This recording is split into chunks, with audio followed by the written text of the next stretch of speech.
Good evening, everyone. I now call the August 11, 2020 regular Planning and Zoning Commission meeting to order. The time is 7:01 p.m. First, we'll do a roll call. Commissioner Christensen. Present. Commissioner Benavides. Commissioner Benavides. He is having trouble connecting. Okay, we'll come back to him. Commissioner Park. I see your Here. lips moving. Sorry, here. Commissioner Seavey. Present. Commissioner Gay. He's here. Commissioner Berenson. She's here. Commissioner Eby, I'm here. Do we have Commissioner Benavides yet? Not at the moment. Not yet. Okay. We'll move on to approval of the agenda. Director Justice, are there any changes to the agenda this evening? Chair, Commissioners, yes, there are changes to the agenda. Item 4C, variance 20-09, a request by Duran Family Trust at 8201 Rio Grande Boulevard, that has been withdrawn. So that item will not be heard tonight. And if anybody is attending or plans to speak on this item, we won't be hearing it. Thank you. Is there a motion to approve the agenda as amended?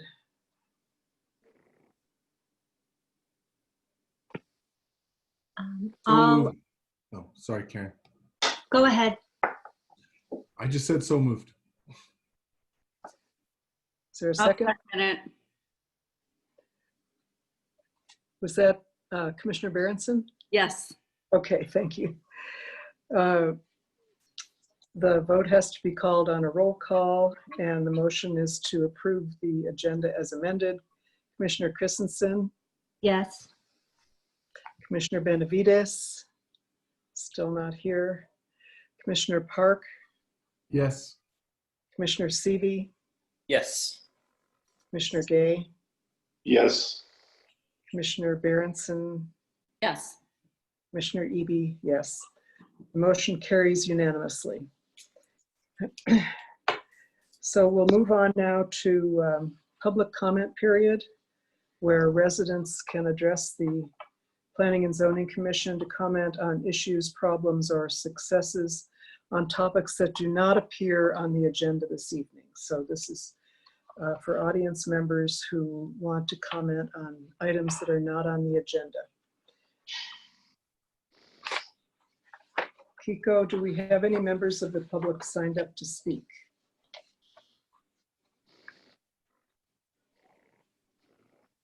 I don't believe so. Okay, and I can see Commissioner Benavides is trying to connect to audio. Can you hear us, Commissioner Benavides?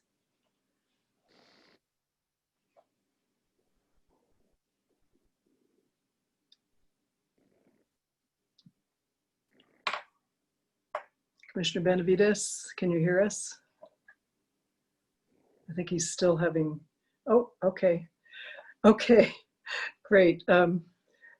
Commissioner Benavides, we're moving on to the consent agenda. The agenda has been amended to, with item 4C has been withdrawn. And I think we don't have anyone signed up to speak on the consent agenda part of the agenda here. I mean the public comment, sorry. Is there anyone in attendance who hasn't signed up previously who would like to speak during the public comment period? So if you fall into that category, please raise your hand and Kiko will let you into the meeting.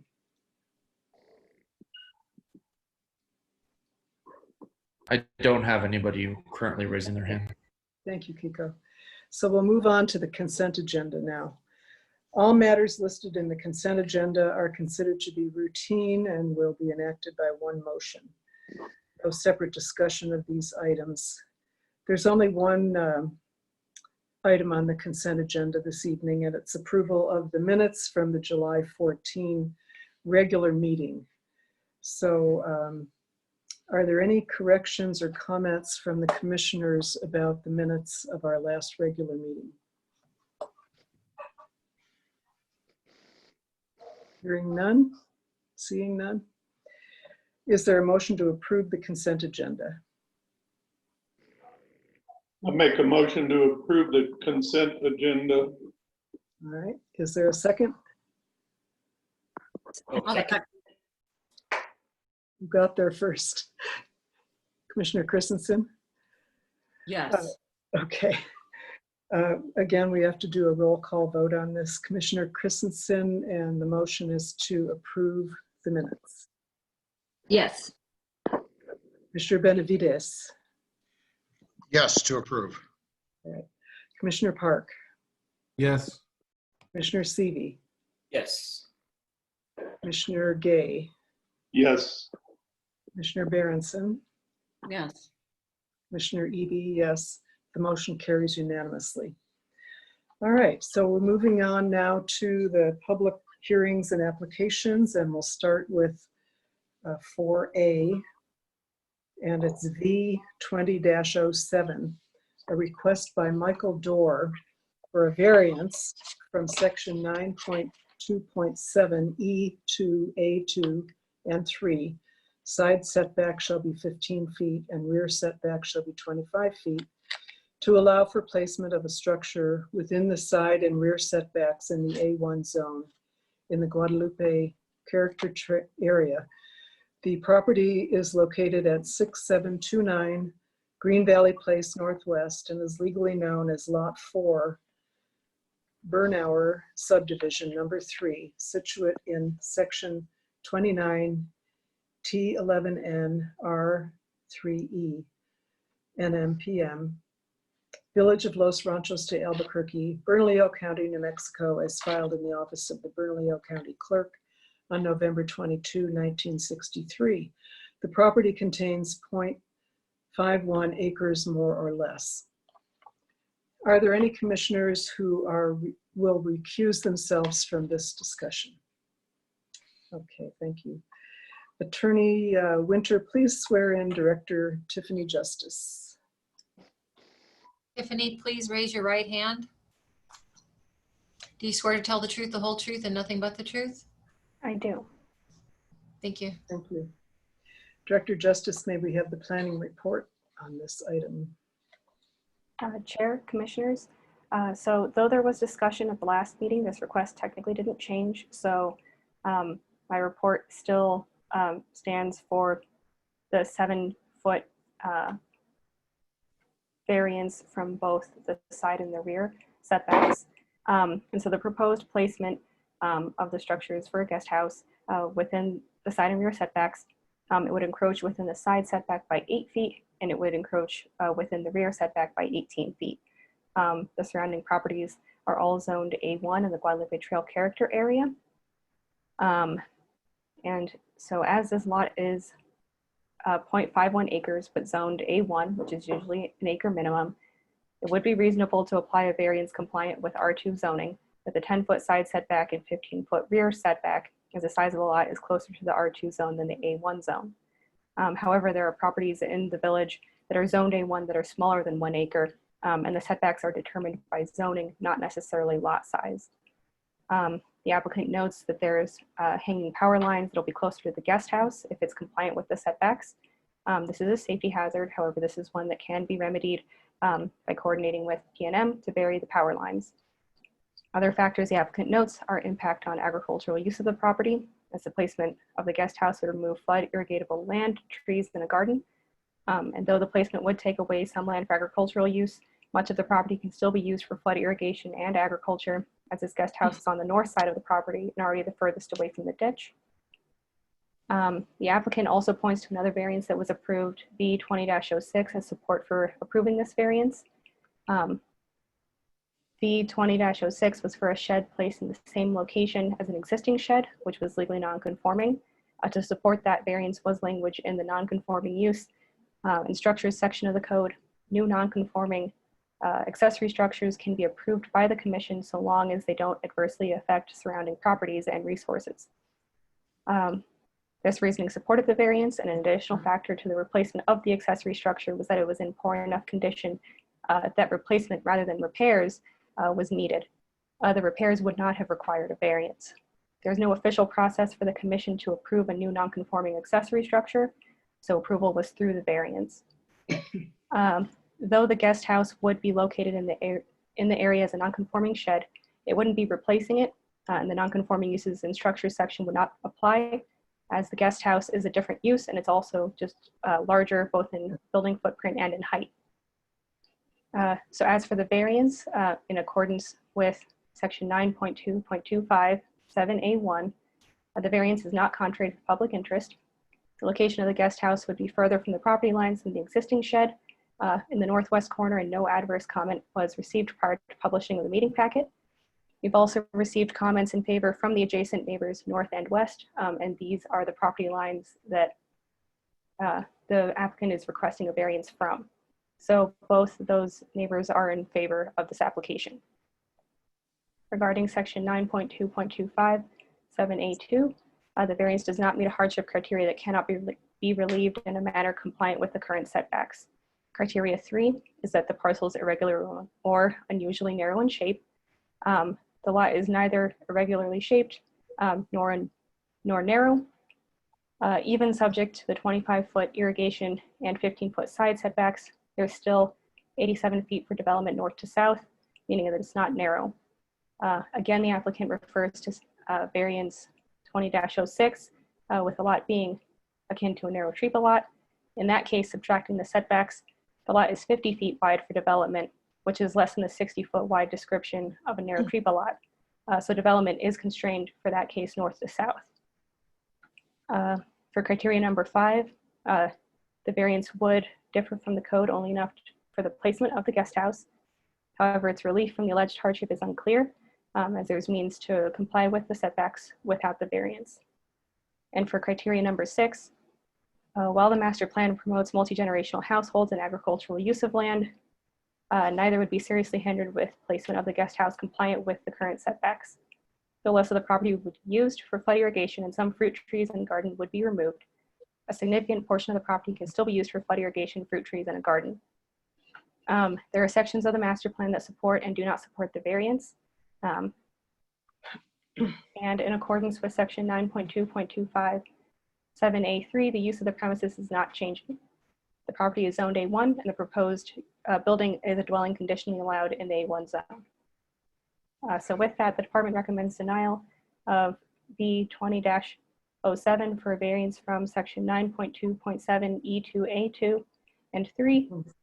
Side setback shall be 15 feet and rear setback shall be 25 feet to allow for placement of a structure within the side and rear setbacks in the A1 zone in the Guadalupe Trail character area with the following findings.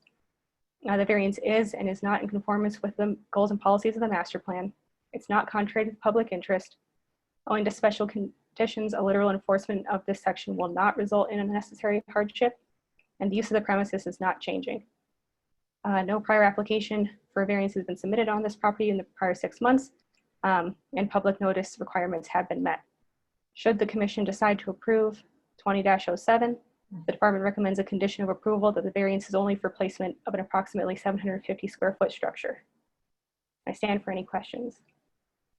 Okay, thank you, Director Justice. And I'm sure you all remember that this is an item that was deferred from our last meeting, our last regular meeting.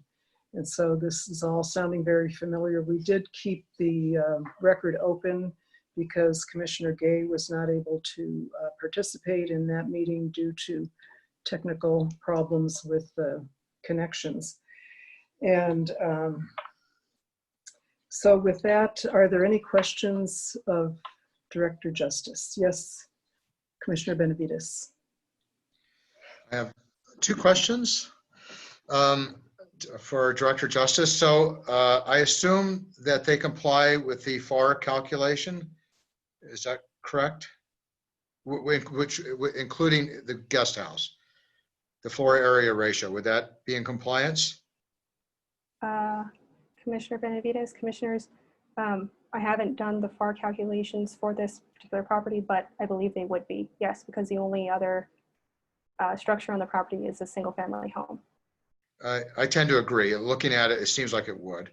Second question, did the applicant have an opportunity to amend his or hers request? Or was it automatically forwarded to be the same request? Commissioner Benavides, Commissioners, because this item was deferred from the last meeting, the item itself is still the same. So the request is still the same. However, it's, as discussed at the last meeting, the language is vague enough that if you were to request or approve a different setback variance, that would be approved because the public notice itself was for a variance from the setbacks, not a specific distance from the setbacks. Okay, good. All right. Any other questions of Director Justice?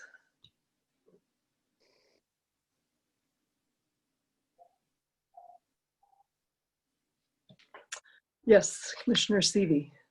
Yeah, Director Justice, just looking at the diagram that they had provided, the red square is showing a compliant structure.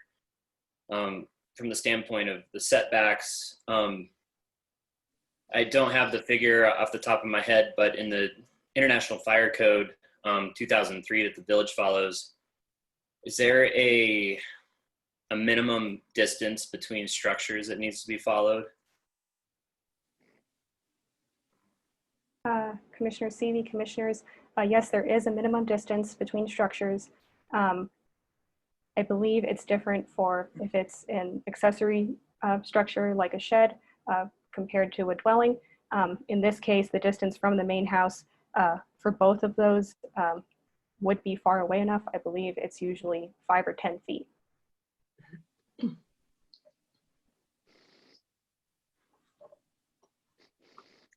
Any other questions for Planning Director?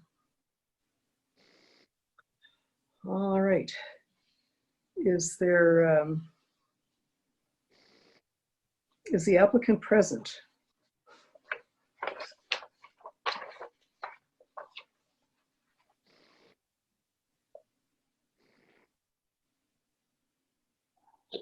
You've been unable to talk. Oh, here we are. Can you guys hear me? Hello? Yes, we can. Please state your name and address for the record. Hi, my name is Michael Dar. I live at 6729 Green Valley Place in Los Ranchos. I didn't get your name. I'm sorry. Michael Dar? Okay, sorry. Attorney Winter, please swear in Mr. Dar. Mr. Dar, I can't see you, but I'd like you to raise your right hand. Do you swear to tell the truth, the whole truth, and nothing but the truth? I do. Thank you. And Mr. Dar, if you would like us to be able to see you, you can, I believe you can join as a video call, but you're not required to. Go ahead and speak about your application.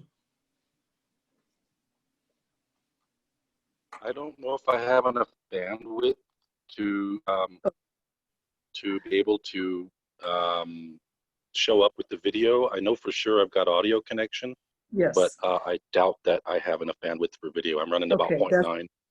So Okay. I can, okay. Yeah, sorry. I'm 61 years old. I have graying hair. I have glasses, and I have a very friendly face. So All right. just put that picture in your mind. I think that'll probably do. And I have a terrible COVID era haircut. So please don't hold that against me. Thank you.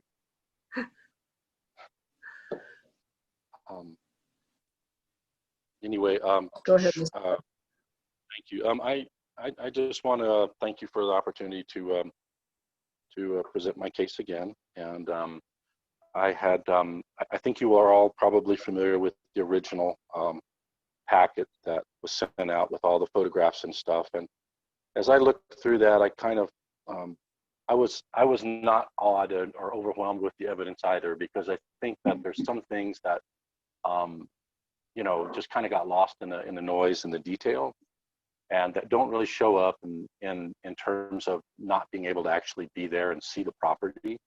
And so I prepared kind of a summary, couple of pages of bullets that kind of boiled down to 3 main points that I think that I submitted as additional information, and that hopefully you've got in your packet. And if not, I was just going to go over those 3 points anyway, because I think that maybe does a better job of following up on our discussions from last time.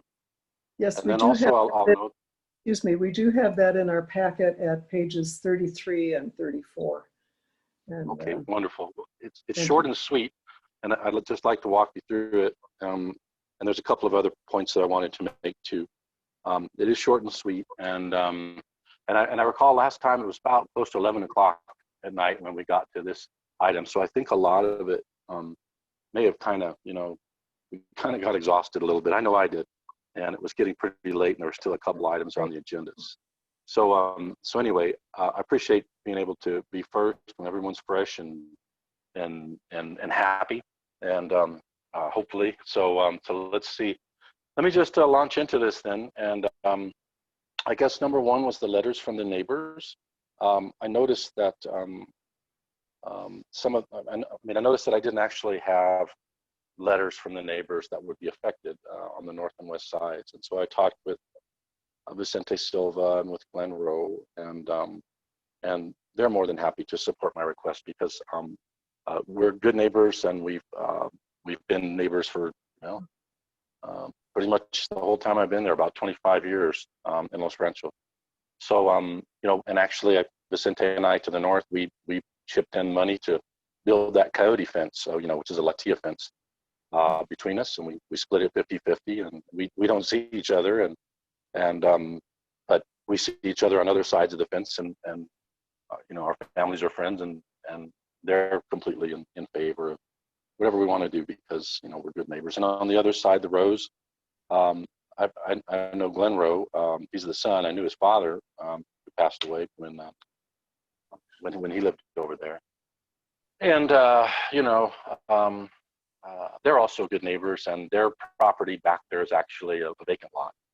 So there's nothing there except for occasionally their kid would, when they was in school, would ride around and around on his motorcycle, which I did not even officially complain about, but I did mention it to him, and he did rectify it. He did ask his son to stop doing that, and his son is going to college now, so he doesn't have time for that kind of silliness.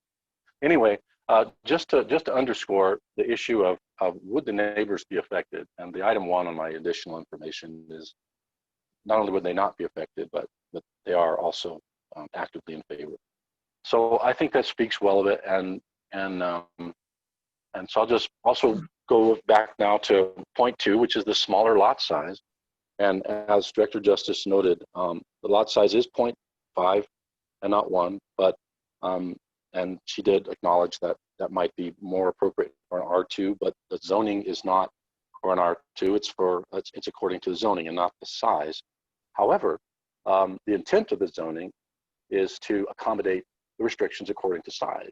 And so if we allow ourselves to be governed strictly by the letter of the law, not the intent, then I think that we fail to recognize the intent, and we fail to wisely apply those regulations. And so I'm a big believer in interpreting rules, regulations, laws, and guidelines, as opposed to literally just reading them off the books. And so I would ask that be a criteria for how this is approached. So given that, if we looked at a 10 to 15 foot setback, that would actually be fine. It would not be my preference. My preference would be a 7 foot easement, which we have, which I did propose, but I could live with a 10 to 15. Me and my wife talked about it. We could live with a 10 to 15. We could make something work in there. But if we go to 15 to 25, it's just for reasons I'll explain shortly. It's just not feasible to build the kind of guest house that we wanted to build, and so we'd have to drop that project. So let me go to number 3 and talk about why we need to have the smaller setback, and that relates to hardship 3. And when I know that the lot itself is not irregular. When you look at the lot, it is a square. However, the lot is on a cul-de-sac, and so everything is oriented at a 45-degree angle to north-south. The lot lines, however, run north-south. So what happens is the existing building, the existing single-family, which was there when I purchased the property, is oriented at 45 degrees, and so it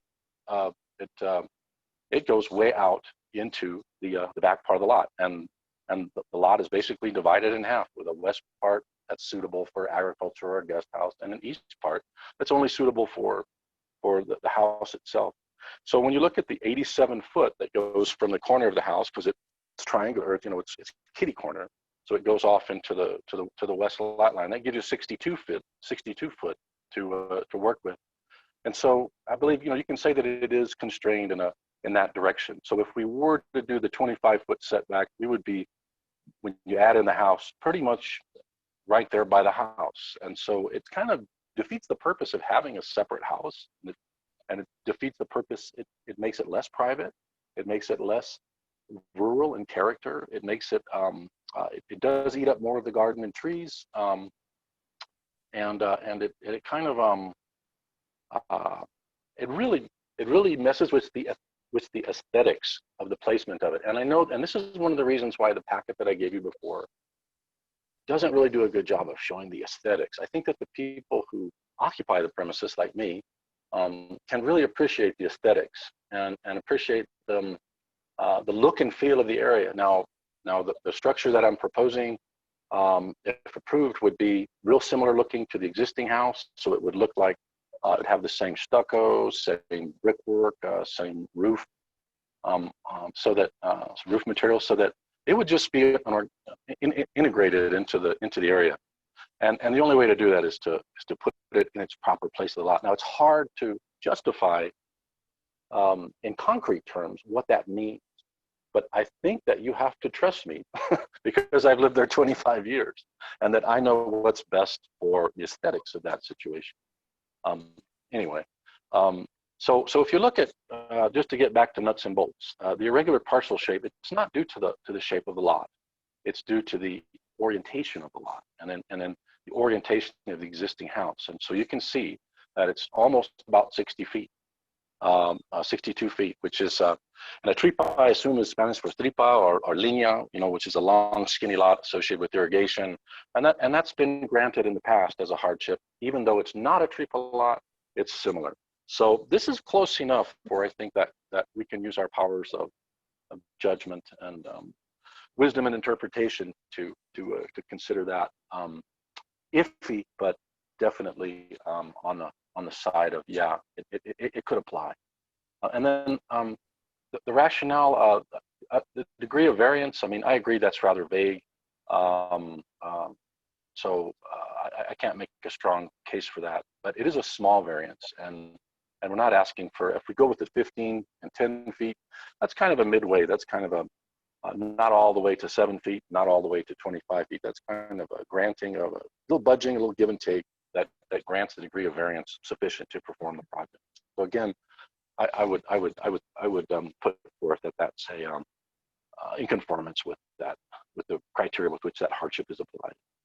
And then finally, for rationale 6, conformance with the master plan, this is really a catch-all kind of thing. And when I looked at some of the previous grantings of variances, it really seems that that can encompass a lot of factors that are hard to place nuts and bolts and numbers on. If the goal is to sustain the village as a semi-rural, multi-generational community in keeping with village scale and character, and the open expanses characteristic of the village, agricultural, historic. I mean, my goal is to meet that, because number one, it's multi-generational, because we decided that my niece is going to buy the house as soon as her husband starts working. So now we'll have 3 generations because they've got kids. They love it over there, and this would be my granny pod, if you will. So, so we've got that. It's multi-generational to the max. I mean, it really is intended for that purpose. And it's not in my packet, but or my information. But in the days of COVID and things like COVID, this is more and more of a necessity. This is going to be more and more common, and I think that you'll see more and more requests to try to do this sort of thing in the days of COVID. So I want to point that out. That's 2 new pieces of information, and it's so similar to the other properties in the neighborhood. I looked at the other properties there's guest houses on 3 of my neighbors' properties along the block, and none of them are 25 feet from the property line. I don't think they're even 15. So it fits in perfectly. It's beautifully done. And finally, I just want to say that it's really going to be, it's not a cheap option what I'm proposing. It's going to cost some money, $100, $150 a square foot. It's going to raise the value of the house quite a bit. It's going to generate more taxes. It's going to be a quality structure and not, something that is not as good as it could be. So that's what I'm proposing, and I think that fits with what we want, with what you want in planning and zoning, and what we want as a village, and what we want with our master plan. Okay, thank you very much, so- Mr. Dar. Did you have more to? No, that's it. Thanks very much. Okay. I'm done. Thank you very Thank you. much. Are there any commissioners that have questions for the applicant?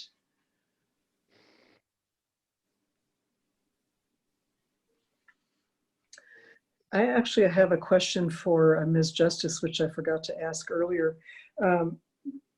When did this property come into the village? Do you know what year it was? Chair Eby, let me, if you give me a moment, I'll be able to look that up and find Okay, out which so- ordinance it was approved under. Okay. And then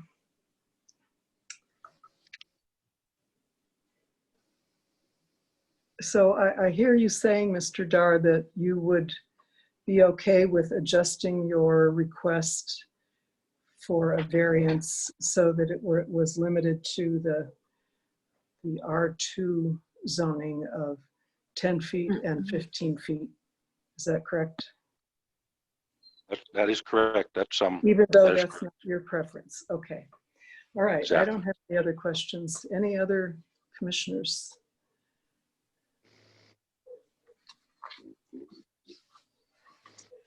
Okay.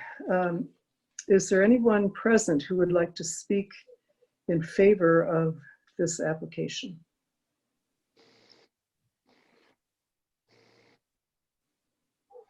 Chair Eby, commissioners, if I could just interject. This property was in the original village boundaries in incorporation. In the The original incorporation of the village in 1958. 58. Thank you. And one person has raised their hand to speak. Are they connected?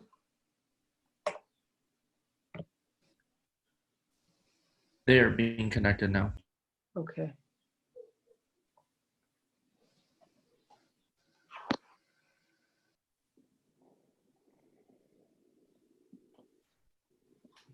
Ms. Tissot, are you available to speak? Would you like to speak? Looks like she's muted. I found it. I think. All right. Can you Thank now? you. Please state your name and address for the record. Debbie Tiso, 378 Tyler. And honestly, it's a little too late. I was going to say, I know that. Excuse me. Yes. The attorney will swear you in. at Oh, this time. okay. Thank you. Okay, Miss Debbie, please raise your right hand. Got it. Do you swear to tell the truth, the whole truth, and nothing but the truth? I do. Thank you. And I'd like to keep the comments to a pretty Brief. short, brief Brief. presentation, that. please, because we've I been can through even this. tell you, it's All moot. right. Thank I you. was going to say that I happen to know that that was incorporated in 1958 when and Tiffany went and found all that information, but I happen to have known that. So I was gonna, I just thought All I'd be helpful. Never mind. Okay, thank you. That brief? Anyone else that wants to speak in favor of the application?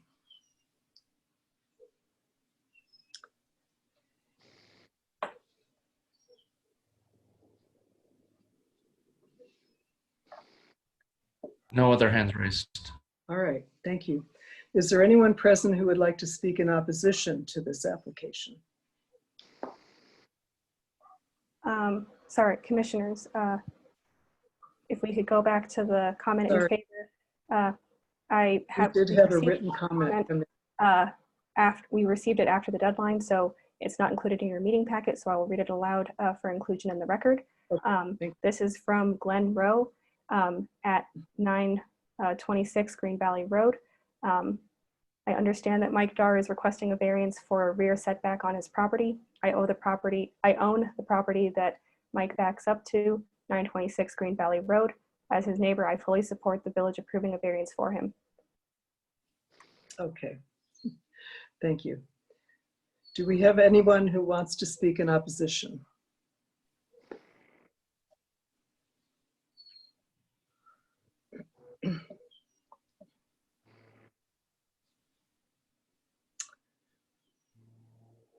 There are no hands raised. Okay, thank you, Kiko. All right, there are no more comments, and so the floor is now closed for comments. Is there a motion?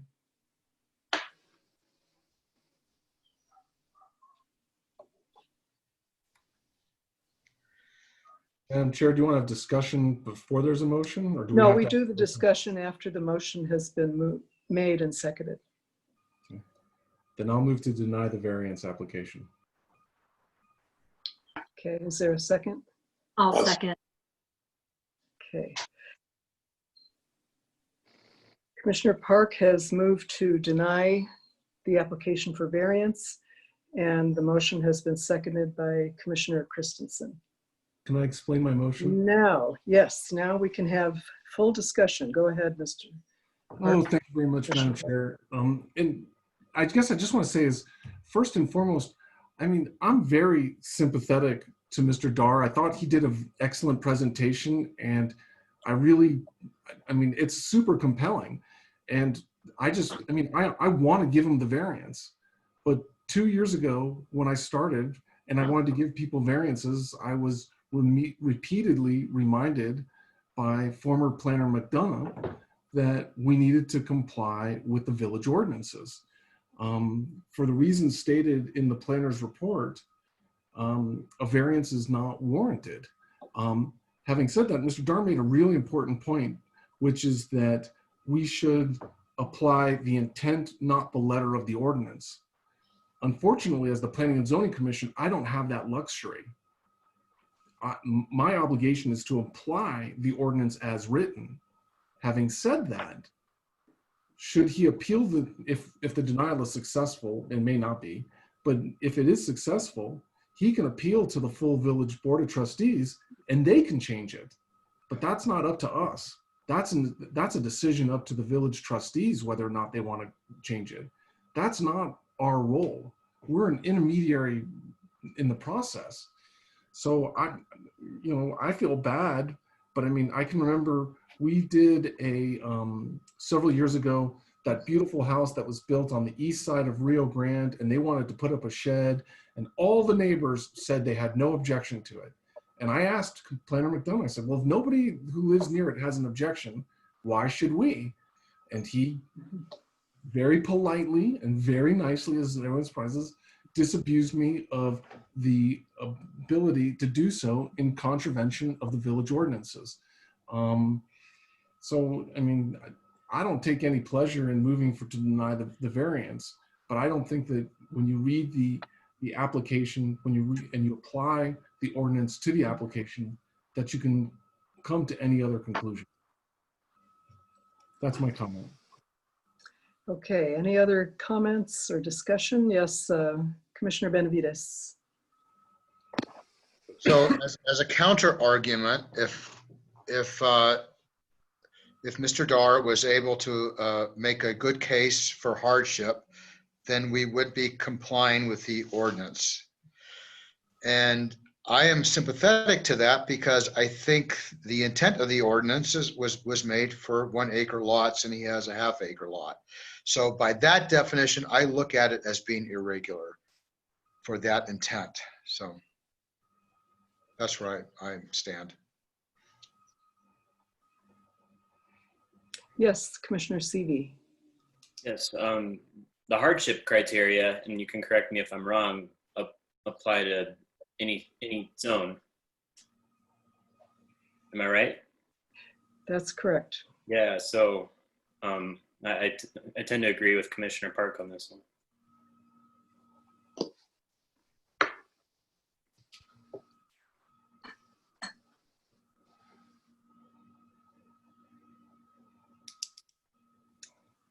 Any other discussion, comments? Well, I'll jump in here. I do think the hardship criteria have been met. I'm not as convinced by the argument on number 3, irregular shaped lot, because the placement of his house is kind of irregular on the square lot. But I don't think that's what's intended by that. But I think it meets both 5 and 6. And we have approved other variances just based on meeting criteria 5 and 6. The amount of the variance, and I'm in a bit of a quandary here because I don't want to approve the variance as originally requested, but I'm in favor of granting it as amended by, reducing the setbacks to 10 and 15 feet as provided in the R2 zone. So my question is, if we deny this motion, is the matter completely over? And I'd like to direct this to Attorney Winter. Would there be room for approving an amended request? Madam Chair, as I understand it, the motion was made to deny the request. So if you deny the request to deny, the floor is still open for consideration. That's not true. But if the motion passes, if the motion to deny passes, then what? Right. Then it's denied. Right, and there's no further motions that can be taken. The recommendation of the Planning and Zoning Commission is to be denied. What the chair asked you is if we deny it, can she then make another motion to approve it subject to conditions? That's my question. Okay, all right, if you pass it, we're done for the night, right? Okay. That's right. But if there's a majority of no's on Commissioner Park's motion to deny, I think it's still an active motion, right? That's correct. Okay, Yeah, right. all right. I just want to make sure. I thought I heard that, right? Okay. Yeah, so that's my feeling about it. The hardship criteria are subject to interpretation. And we have been doing this for years. It's not black and white in this situation. I think there's room for interpretation. And I think both criteria 5 and 6 are met. So that's my comment. Are there any further comments?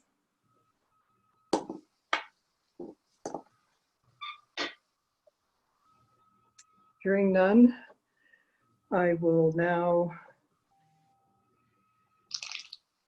close the comment period. So this is the vote on the motion to deny the variance. And I'll do it by roll call. Commissioner Christensen, Deny.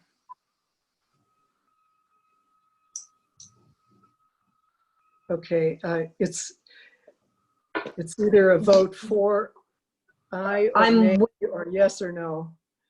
I think I know what you mean, but Yeah, per Tiffany's report, I think it should be denied. So yes. okay. Commissioner Benavides, He was muted, but I think he said no.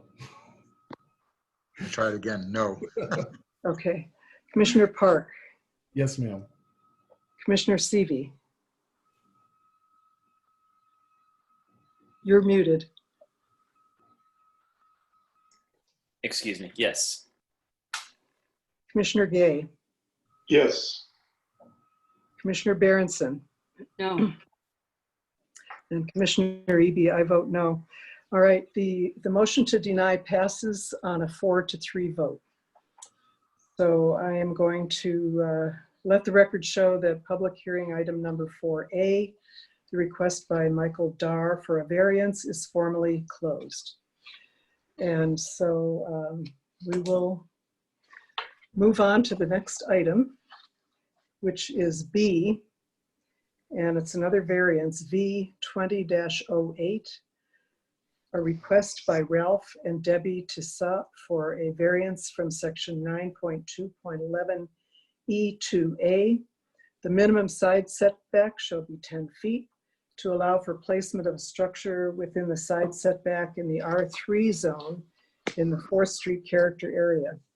The property is located at 378 Tyler and is legally known as Lot 25 Kingsbury Edition, situate in projected section 28 T11N R3E and MPM, Albuquerque, New Mexico, as filed in the office of Bernalillo County Clerk on December 26, 1945. Property contains 0.32 acres more or less. Any commissioners who are going to recuse on this item? Chairwoman Eby, Commissioner Gay, I will need to recuse myself on this item B-20-08. Okay, thank you, Commissioner Gay. All right. Director Justice, may we have your planning report? Chair, Commissioners, the applicant's desire to replace some existing storage boxes with a tough shed. The tough shed would be 100 square feet and placed 2 feet from the side property line. The tough shed would be in the front yard in front of their fence leading to the backyard. The properties all around are zoned R3 in the 4th Street character area. The applicant speaks to the temporary nature of the structure as opposed to a permanent structure, but that does not change that it would be placed within the setbacks. Sheds and other temporary structures are normally required to comply with the setbacks. And based on the diagram provided by the applicants, it appears that there would be room in the area for the shed compliant with the setbacks, possibly depending on the size of the structure and the distance from the main house. But elsewhere on the property, there is room for a 10-by-10 shed that is compliant with the setbacks.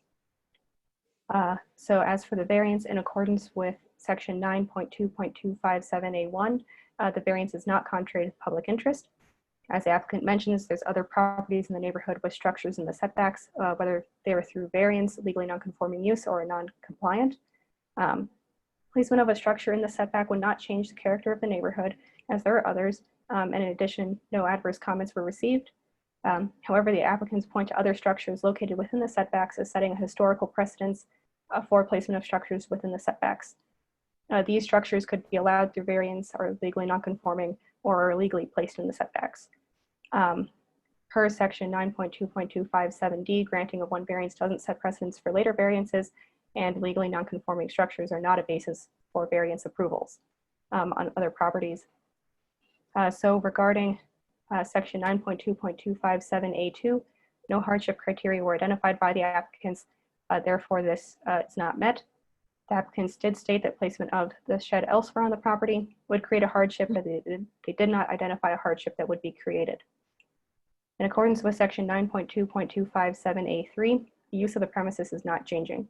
The property is zoned R3, and the proposed building would be an accessory building permissive in the R3 zone. The request is not supported in the master plan,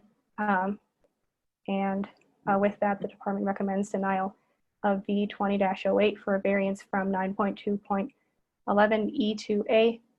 The minimum side setback shall be 10 feet to allow for placement of a structure within the side setback in the R3 zone in the 4th Street character area with the following findings. The variance is not in conformance with the goals and policies of the village master plan. It's not contrary to the public interest. Owing to special conditions, a literal enforcement of this section will not result in unnecessary hardship, and the use of the premises is not changing. No hardships were identified, and no prior application for a variance has been submitted on this property in the prior 6 months. And public notice requirements have been met. Should the commission decide to approve E 20-08, the department recommends a condition of approval that the variance is for placement of an approximately 100 square foot structure. I stand for any questions. Thank you, Director Justice. Are there any questions of Director Justice from the commissioners?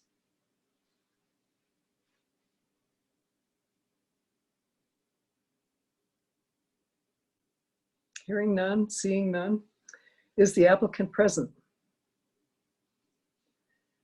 I think we heard from Ms. Tissot a little earlier. I'm enabling her now. Thank you.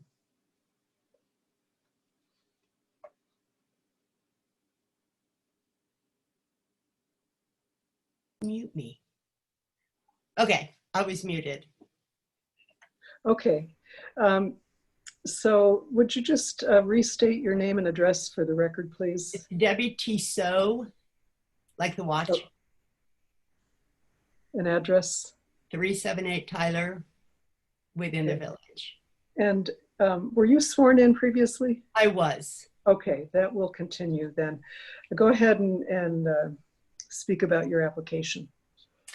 Well, I think it actually will enhance the appearance of the lot. It will certainly enhance the way my life functions.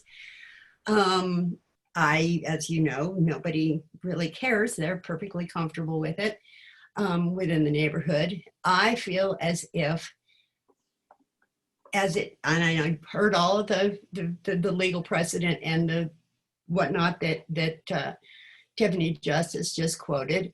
And it was for those reasons that I could not, in fact, come up with something that probably would be regarded as a hardship. But I'm going to tell you what I think my hardship to not have this tough shed would be. Part of the reason we need this tough shed is we are planning an addition to the existing home, the single family dwelling on the property, which is going to result in tons and tons of good gross receipts tax for the village.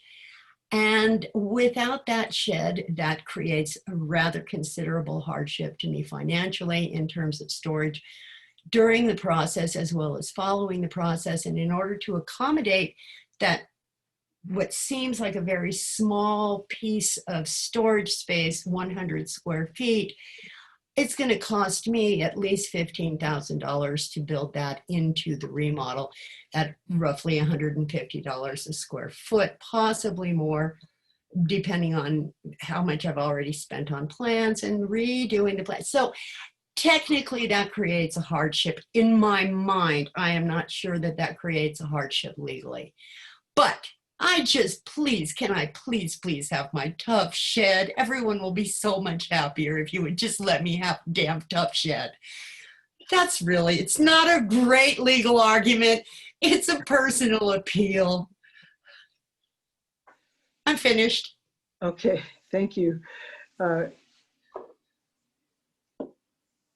And is there any commissioners would like to ask questions of the applicant?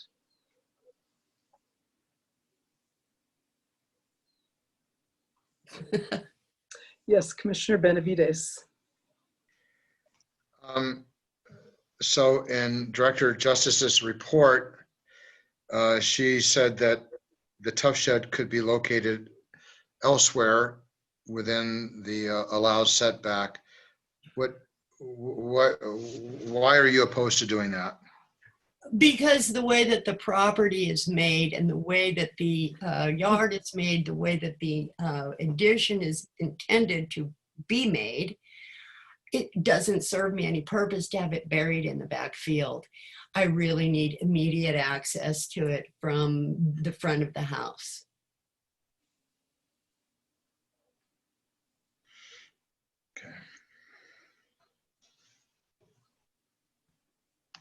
Any other questions of the applicant?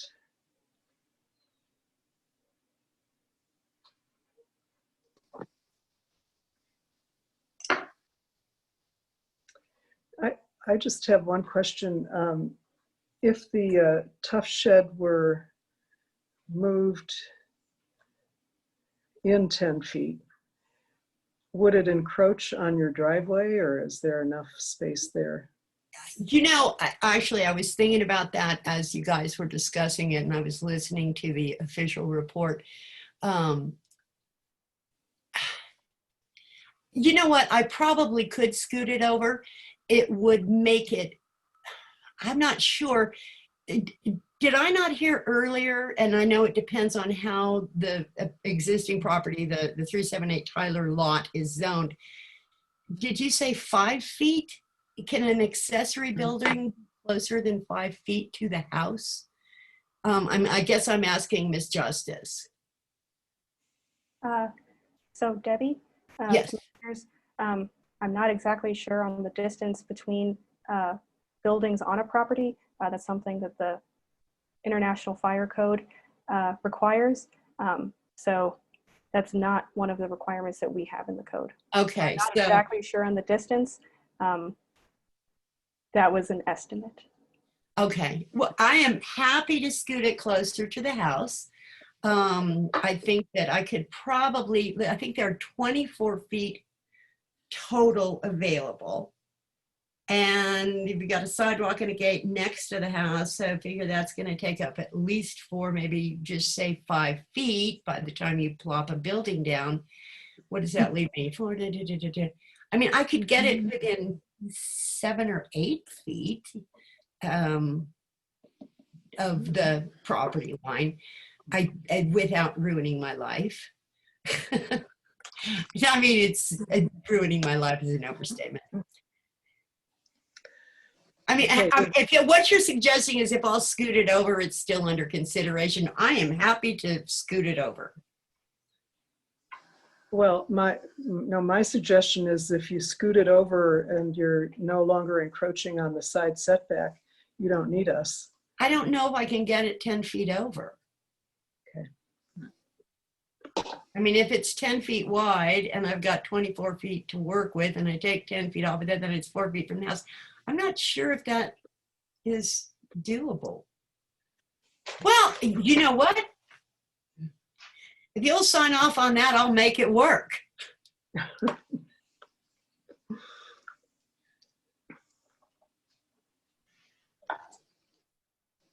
Commissioner Benavides. And I don't need you, right? You don't need us. You do that. So, Oh, I was so happy to call you out here to have this little talk. Sorry about that.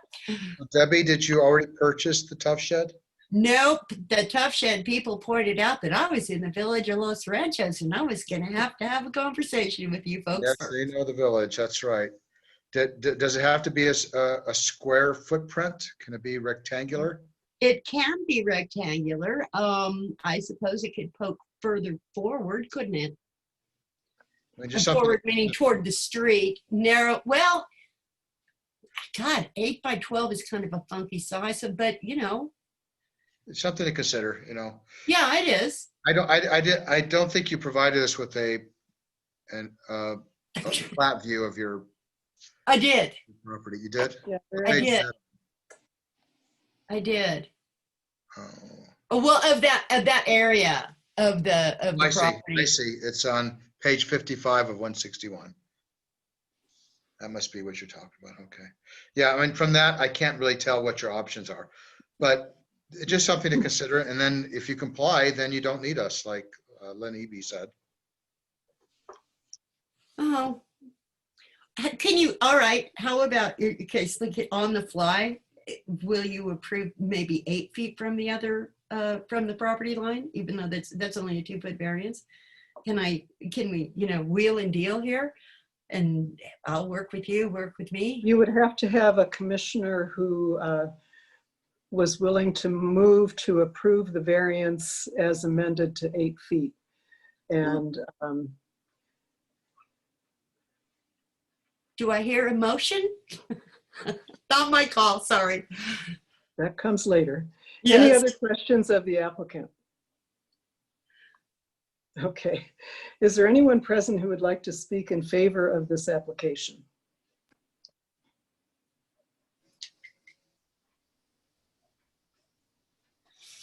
That was just me going side. I have no hands. Okay. Is there anyone present who would like to speak in opposition to the application?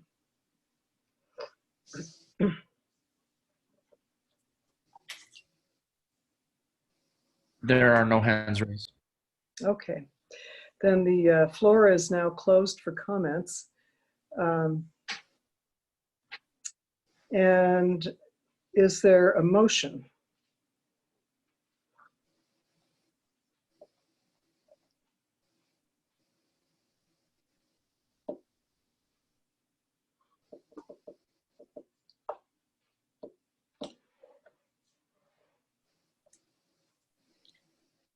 This is Rachel Berenson. I'll move to deny the motion as stated.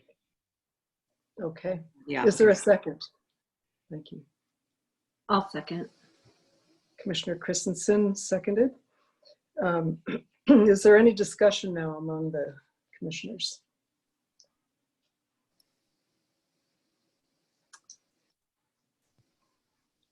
Let me explain my motion. I just couldn't tell from the applicant whether in fact at the end of the conversation whether she really did need a variance, and it was unclear to me that if she actually did need the variance, whether it would be less. I would encourage her maybe to attempt that again if that's something that she needs to do. Maybe look at different options, as Commissioner Benavides said, but based upon what we've heard tonight, sounds as if there are no hardships, and pursuant to the rules and regulations laid out before this commission, that's the basis of moving to deny it. Any other comments? Thank you, Commissioner Berenson. Any other comments? Well, I'll just jump in. To me, this is a more clear case than the previous one that we just heard. I don't see any hardship here. And I think she will be able to get a shed to fit in the yard there that doesn't encroach on the side setback. So any other comments? All right, I'll close the floor to comments. And the vote is to, the motion is to deny the variance. Commissioner Christensen, Yes. Commissioner Benavides, Yes. Commissioner Park,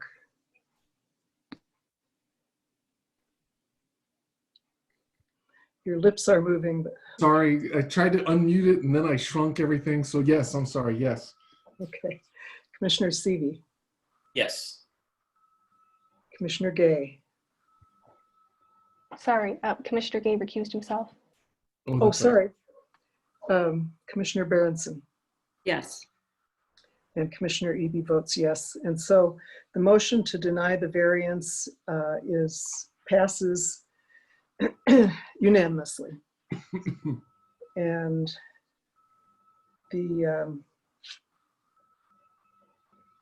let the record show that the public hearing on item 4B, the request by Ralph and Debbie Toussaint for a variance, is formally closed. All right, moving right along. So item C has been withdrawn, and we will go on to item D, public hearing D, SDP 20-04. A request by Doug and Valerie Valhagen for preliminary review and recommendations to the Board of Trustees of a residential site development plan for a development in the C1 zone in the 4th Street character area. The property is located at 320 Rail Road Northwest and is legally known as certain tracts of land known and described as tracts 165B1B1 and 165B2A2A, as shown on map number 27 of the Middle Rio Grande Conservancy District, section 21, T11N, R3E, and MPM. Elena Gallegos Grant, Bernalillo County, New Mexico. The property contains 0.51 acres more or less. Are there any commissioners who will recuse themselves on this item? Okay, thank you. Director Justice, may we have your planning report, please? Chair, Commissioners, the applicant desires to build two two-story fourplexes with 11 additional parking spaces in front of these units. The applicant has a conditional use permit for multifamily residential. That conditional use permit allows for a minimum of 10 dwelling units per acre and a maximum of 20 dwelling units per acre. The proposed number of dwelling units does comply with this conditional use permit. The applicant also has a variance to allow for the second floor square footage of the buildings to be 80% of the first floor square footage instead of 60%. And the proposed design and as amended does meet this variance. The sketch plat review occurred administratively during the subdivision process. The applicant replatted the lot lines as is required by our section on MRGCD tracks. And with recommendation by the Planning and Zoning Commission, the final site development plan will go before the Board of Trustees. So the surrounding land uses are a mix of residential and commercial. And as for the C1 requirements, for height limitations, the height of the buildings is less than the maximum 39 feet allowed. The fences and walls, the proposed height of the fences and walls comply with 6 foot on the side and rear and 6 foot around the front. The front fence is behind the front setback, and therefore it can be more than 4 foot high solid. The fence height requirements are for within the setbacks. For design regulations, the plan meets the design regulations in the C1 section of the code and our separate section on style design regulations, with the proposed colors and the style shown in the elevations and the example development. The style of the buildings is Northern New Mexico or ranch with pitched roofs, awnings, and stucco, and the colors would be muted. For the site development plan, one proposed bike rack is shown on the plans. There is a grading and drainage plan done by a licensed professional engineer, and the village designated engineer has reviewed the plan. The corrected plan will go before the Board of Trustees for the final site development plan. There is no proposed roads through the site. Access through the site will be through 2 ingress/egresses on Rail Road. A traffic impact study is not required. The parking is located at the front of the buildings to better provide emergency vehicle access, waste vehicle access, and potential loading or docking areas for moving residents. Section 9.2.12I1 does not allow parking between the front of a building and the public sidewalk. However, there is no sidewalk along this road, and sidewalk will be provided in front of the buildings. As for parking, The number of parking spaces is met and exceeded for residential uses. The width requirements are also met for the parking spaces. However, the plans note that the length of the spaces is 18 feet long, and the requirement is 20 feet. So that will need to be corrected. Loading and docking areas are not specified, but appear to be available temporarily in parking spaces in front of the residences. Should there be moving bans, that kind of loading and docking. Both section 9.2.254K and section 9.2.254L are not shown. These are sections showing gravel and pavement and kind of how that's going to be laid out on the site. Those are not shown, and they must be shown in the final site development plan. For trash receptacles, the site plan notes the location of the dumpsters, and it is compliant. It's required to be accessible, and they appear to be accessible. For landscaping, 15% of the unbuilt area is required to be landscaped, and the landscaping plan shows landscaping well beyond this 15%. Maintenance is noted to be an automatic drip irrigation system, and the number of trees also well exceeds the required number. For utilities, the applicant is in the process of providing a statement confirming water and sewer availability. As there was a building on this property for many years, as likely available. A fire hydrant exists on the north side of the property as well. For lighting, exterior security lighting is noted to be on a timer and complies with the dark skies ordinance. No signage is proposed. And with that, the Planning and Zoning Department recommends the Commission forward to the Board of Trustees a recommendation to approve residential site development plan for a development in the C1 zone in the 4th Street character area with the following conditions and findings. Condition 1, the NPDES grading and drainage plan must be corrected per the village designated engineer's review for approval of the final site development plan. The parking dimensions must be corrected with a 20-foot length. Verification of water and sewer availability must be provided for the final site development plan. Section 9.2.254K and section 9.2.254L showing the paved private way and gravel private way specifications must be included on the final site development plan. Demolition of any existing structures must be completed within 1 year of final site development plan approval. There's currently one structure on the site. Any future signage must comply with the sign ordinance and sign permits must be obtained. Exterior lighting must comply with the dark skies ordinance. The final site development plan must meet Bernalillo County Fire Department requirements. Construction shall meet all current village, county, and state codes, and the final site development plan must be executed by the applicant.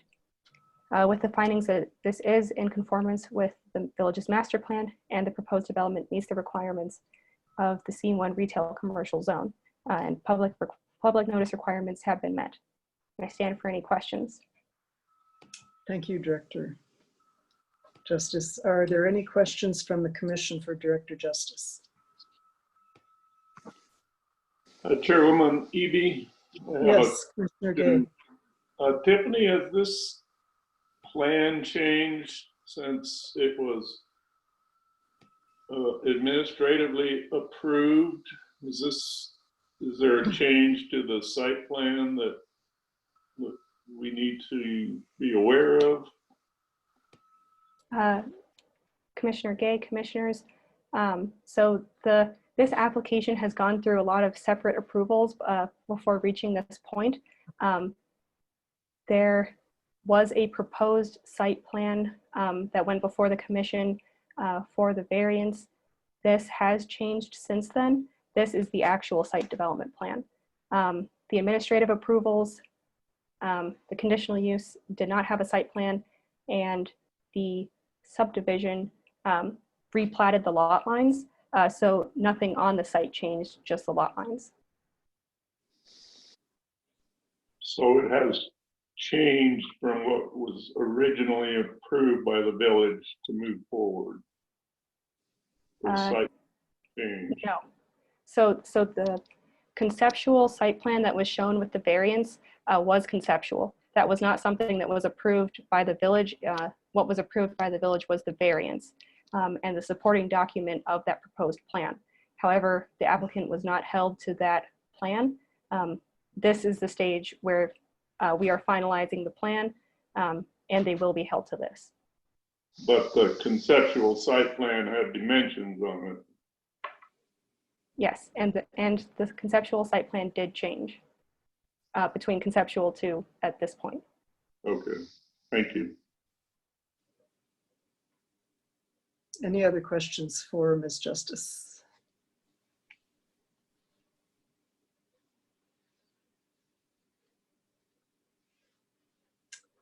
So I don't think I have any. All right, hearing none. Is the applicant present?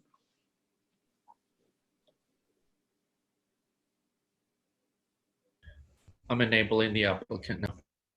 Okay, thank you.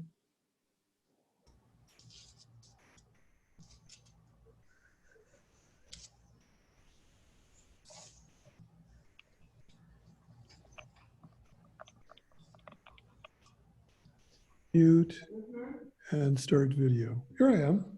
Oh, very good. Please state your name and address for the record. Doug Velhagen, 20 Canyoncito Drive, Northeast in Albuquerque. All right, and Attorney Winter, please swear in Mr. Velhagen. Mr. Velhagen, please raise your right hand. Do you swear to tell the truth, the whole truth, and nothing but the truth? I do. Thank you. Thank you. All right, go ahead and speak about your application, Mr. Velhagen. Thank you for taking the time to hear from me. I did make a couple of notes. Our intention is to build 2 fourplexes within the 4th Street character area. The buildings follow the Northern New Mexico design, as you saw in the plans. We're going with a higher end furnishings, metal roof, synthetic stucco, granite countertops in the kitchen, stainless steel appliances. And that's based on my target market. So my target market is single professionals with 1 kid, single or married couple, or married couples with 1 child. When we get to the married couple with 2 children, that's not my target market, and anything larger. For my other notes, I already have my approved Fire 1 plan. I am adding a fire hydrant. So I was a little confused, Tiffany, when you said that there was another fire hydrant. Did you say that? I apologize. I may be confused on that. I thought from the satellite images that I saw a fire hydrant, but I might be identifying something else. That was part of my approved Fire 1 plan. Is at my expense, I am adding a fire hydrant for the neighborhood use, and it will be located about halfway on the front of the property, which you saw in your A101. So if you were curious why these 2 buildings were pushed further west and not centered on the property, is I was trying to work with the neighbor to the east, Mr. Enan. And he has a property, he lives there and is in opposition, so he'll be able to speak here in a minute, but he has these stained glass windows. So I pushed these buildings as far west as I possibly could. And under 9.2.12 D section B, side yard setback is 10 feet. So on the east, I've pushed it as far as I possibly can to 18, trying to work with him. And that leaves it with 4 feet on the west side, and that abuts a commercially zoned property. And for your regulations, that can be a 0 lot line. So I do have one caveat to this. Once we have the approved site development plan through you, I submit that package to Bernalillo County, and I've never seen them allow only 4 feet on any one side. So I would like to have it understood that if the Bernalillo County folks insist that I have 5 feet on the west side, that would shrink it to about 17 feet, which I'm still trying my best to push it as far west as I possibly can. Is there any questions for me? Any commissioners have a question or comment for the applicant?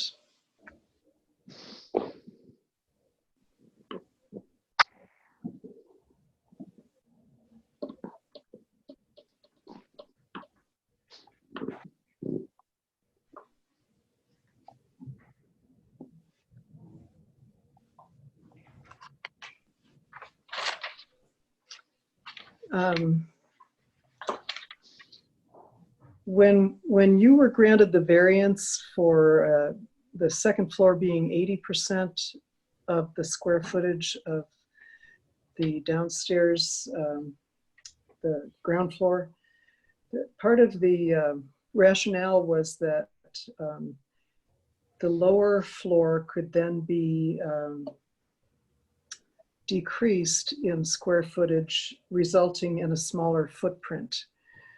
And I'm just wondering if that is something that has happened, or is that just theoretical? I'm not quite sure. My recollection is on any of these buildings, what we try and do is shrink them as much as we possibly can to minimize actual costs. And so the conceptual drawing that you were shown is exactly what I've applied for. So in that respect, it hasn't changed at all. So I'm not sure I answered your question. Well, and then I had another question. You said that the property to the west is zoned commercial, but isn't there a residence on that property? No, it's actually a cabinet refinishing shop. Okay. And it's the shop that abuts 4th Street. So I have, I believe, R1 behind me and R1 to the east and C1 to the west. And then the road is north of me. And then isn't it the gas station that abuts 4th Street? Oh, I honestly, all I knew was the refinishing shop. I don't know where the gas station is. So Chair Eby, Commissioners, if I could just interject, the property that is to the west is Minuteman Design Center. And I've actually spoken with them relatively recently. They are planning on redeveloping their property for their business. So it is still planning on being a commercial use, the same use that was there, that has been there. And in response to Chair Eby's other comments about the smaller square footage, I think the intent was that with a smaller base square footage, there's more room for other development requirements such as parking, landscaping, that kind of thing, that could get taken up with a larger building footprint. And the applicant has increased and gone beyond the minimum requirements for things like landscaping and parking. Okay. Thank you. Any other questions for the applicant? Madam Chair, can I ask one quick question? Yes, surely. Commissioner Park. I apologize, but I'm eating dinner. It's been a day. But I wanted to thank Doug for the presentation. I remember when you were here last time. I can't honestly remember when it was, but I remember this presentation. And we had a long conversation about a lot of this stuff. And my question was, it looks like you've adopted almost all of the things that we talked about. So my question is there anything that we talked about that you did not adopt And if so, why? I mean, I'm not saying that there's not a good reason for it. There may be one, but I was just curious if there was something that we talked about that you're like, no, that's not practical or something, if you remember. Well, I tried to address all of what we've discussed. This is a proven business model, and I'm trying to stick very closely to what's been successful. There's over 200 of these already built. Most of them are actual sixplexes, not fourplexes. So the one photo that you were given that shows my color palette is one of the sixplexes. So the size of the property actually does physically fit the two sixplexes, but it wouldn't be nearly as nice, and for other reasons too. I love this design. I think it's going to work out pretty well. Okay, Any thank other you very much. Appreciate it. Thank you, Commissioner Park. All right. Is there anyone present who would like to speak in favor of this application, in favor of the application? There is no one online at this point. Okay, thank you. Then is there anyone present who would like to speak in opposition to the application? Same response, Kiko? No one online. So, Chair Okay. Eby, Commissioners, we did Yes. receive one written comment in opposition that was received after the meeting packet went out. So similar to the other comment, I'll be reading it out loud. Okay. This is from Peter Ennen at 316 Royal Road Northwest. We own the house at 316 Rail Road, directly east of the property in question. At a previous meeting, I spoke in support of Mr. Velhagen's proposed development. At that time, he was proposing a two-story structure consisting of 4 units to be located toward the western end of the property. Conditions have now changed for Mr. Velhagen, and he is proposing a 6-unit complex that will be located considerably closer to our property. The new placement of this 2-story structure will present a hardship for us as it will block the sun on the western wall of our house in the afternoon.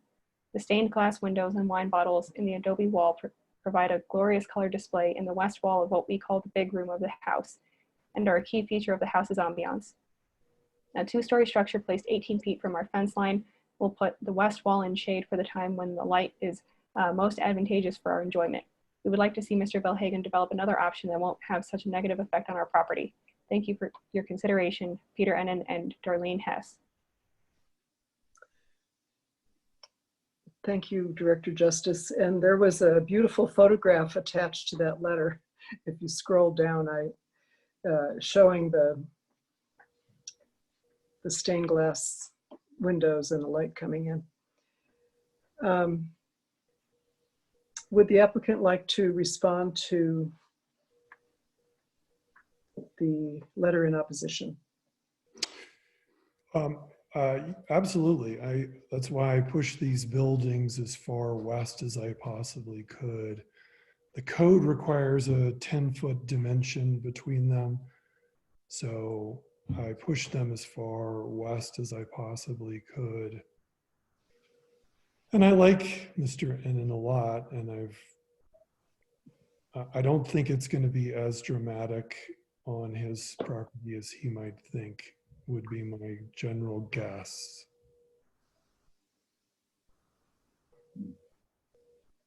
What about his statement that you've gone from 2 fourplexes to a 6-unit? Yeah, it was when the first conceptual design was done, it was 1 sixplex. And then we've got more information on the actual size of the lot. And at that time, we were at the very low end of what the village was interested in within their requirements. And so I went to the middle. It says,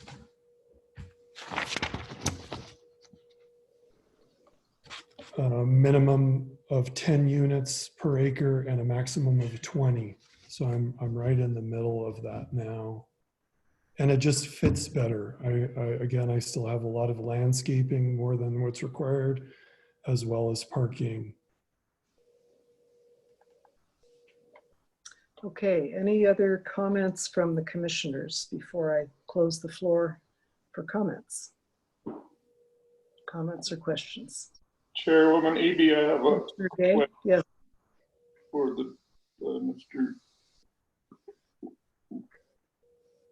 So when you came before the board, and that was in June of 2020, is that correct?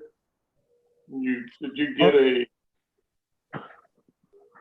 Our first meeting, Commissioner, was February, 11th. February 11th, yeah. There were two items on the agenda that night with regard to this property. One was the zone map amendment, was it? And then the variance. Yeah. and at that meeting, you proposed a sixplex to the commission as what you're calling a conceptual plan, but it was a sixplex. And it was on the site plan as a sixplex, and now it's changed to a eightplex. Is that correct? My conceptual drawing was of one sixplex, and now I've gone to two fourplexes. So when you advertise for public comment on that, your original site plan and your neighbor, Mr. Innen, spoke up in favor of the project, and now he appears that he feels like he's, I'm not speaking for him, and I don't think anybody ought to have that. We don't have that authority to, but he feels that you have changed this, and I guess from the face value, you'd have to say, yeah, it got changed, and I'm sure it got changed for a lot of good reasons on your end as a developer and a builder, and you've made this, this is your business decision with proven, all that stuff works for you, but it apparently doesn't work for Mr. Innen. Is there anything that you can do to make sure that this village resident gets, at least some participation in why this got changed or what the process was, and it doesn't feel that he's, I'm not asking you to negotiate with him, but I'm saying I can understand where he might feel that this was not what was proposed. And if I went to a meeting and stood up in favor of something and then I found out it was changed later on, then, it sets up a kind of a bad feeling. I'm sure you can understand that. So my question is, can you find a way to, or could you work something out with this neighbor? First of all, let me just state that this is my very first development. I've been a remodeling contractor this whole time, so the process is relatively new to me. At the time when we first started on this process, I wasn't focused on how many units. I didn't know that I was going to be able to change the zoning. I didn't know that I was going to get the variance to do this. So it was just a conceptual of what I was planning to do, and I've stuck with that design. I have, in my mind, done all my due diligence with them, adjusting this property to the west. And in fact, I didn't need to. I think it would look a lot better if I had much more space on the west side and more space in between and dropped it to the allowable 10 feet. So I certainly understand your perspective and his of the potential of looking like I'm trying to pull a fast one, but I assure you, sir, that I am not. I didn't imply that you were. I think he might think that. I've been a Fair enough. general contractor for 25 years, so I do understand the difference between conceptual and actual, but I feel that he has, he is not understanding that. So what is the Village Los Ranchos solar setback on this property? Do you know that number? So Solar setback requirement. Commissioner Gay, commissioners, I have several points, I guess, regarding the solar access and the setback for this property. So the difference between what was proposed and what is current, the distance between the building and the fence from the original proposed concept was 60 feet, and now it is 18. However, hypothetically speaking, if this property were zoned R3, the same as the neighbors, the minimum side setback is 10 feet. And the solar access height limitations for the village are only from the northern property line. And in this case, the property line between them is between the east and the west. So that would not apply in this case. In addition, the total building height is 24.5 feet, and the maximum for a residential house would be 26 feet. So even if this property were zoned residential, the applicant does comply with the dimensions of the building in relation to the neighbor. And also, I know we've been talking about a 10-foot side setback. That is for commercial buildings between a commercial zone and a residential zone. For residential buildings between a commercial zone and a residential property, the side setback is 0. Say that again, the side setback is 0 for a commercial zone next yes. to a residential? Yes, so just reading out from the code, in the C1 zone, for any residential or mixed-use building other than single-family detached dwellings, the minimum setback, including swimming pools, is for side 0 feet minimum. Okay. Thank you. I have no more questions. I have a quick question. Yes, Commissioner Seavey. For Director Justice, actually, making sure, I'm looking at the C1 ordinance, and for the residential building height limitation, it's saying 39 feet, which would further reinforce that he's well within vertical reason. Right. So the 26 feet is for residential properties. If this property were hypothetically zoned residential, the same as the neighbors, the height limitation is 26, and this would meet that. But yes, he can actually go to 39 feet. Thank you.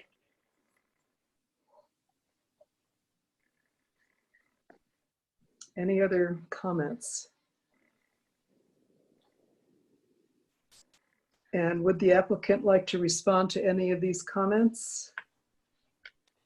I love learning all this. This is great. Okay. We're all learning. And so I'll close the floor now for comments if I don't see any other people wanting to make a comment. Is there a motion? And the motion would be either to forward to the Board of Trustees a recommendation to approve or deny the residential site development plan for this project. Yes, Commissioner Benavides. I'll make a motion to approve the recommendation to the Board of Trustees. And I don't recall if there were any conditions that Director Justice had placed on this. Yes, there were several findings and conditions, and they are identified in pages 8 and 9 of the planner's report. So Is with there- the conditions as outlined by Director Justice. Second. The second came from Commissioner Park. Okay, it's been moved by Commissioner Benavides and seconded by Commissioner Park that we forward to the Board of Trustees a recommendation to approve the residential site development plan for this project with the conditions on pages 8 and 9 of the planner's report. Any discussion about the motion from the commissioners? Commissioner, Chairwoman Eby, I Yes. would just still encourage our developer to try to work things through with his neighbor. I understand both sides of this. I certainly would not vote against this. I would just, I feel like this board, oftentimes what we're supposed to do is represent neighbors' concerns. Just because you can doesn't, that's what you should do. And so often I think that we can make it 38 feet as Mr. CV proposed, or it doesn't really matter. You got a resident who's feeling that what he voted for, what he stood up for, is not representative of what's being proposed to build on. So I just think it's just a matter of civics that you try to work out any issues with your neighbor to the east. That's it. Any other discussion? Yes, Commissioner Seavey. Just for the record, I'm not proposing that the structure gains any height. I'm just stating that he is within reason. Yep. Any other discussion? Okay, I will call for a vote.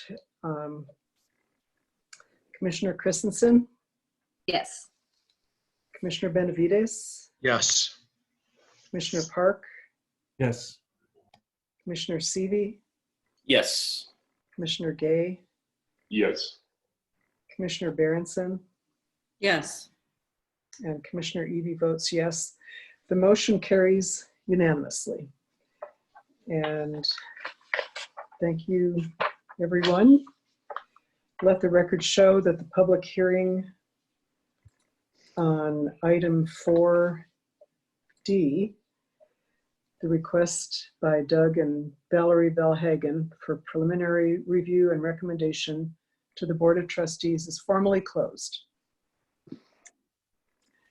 Thank you, Mr. Valhagen.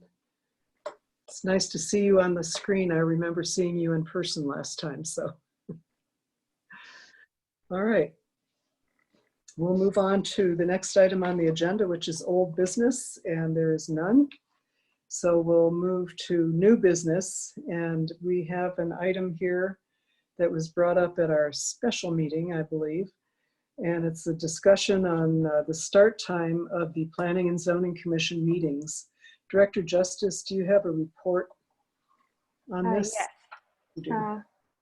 Chair Eby, commissioners. So the village ordinances don't specify what time we start, but we do adopt a couple resolutions every year, and those resolutions usually say 7 p.m.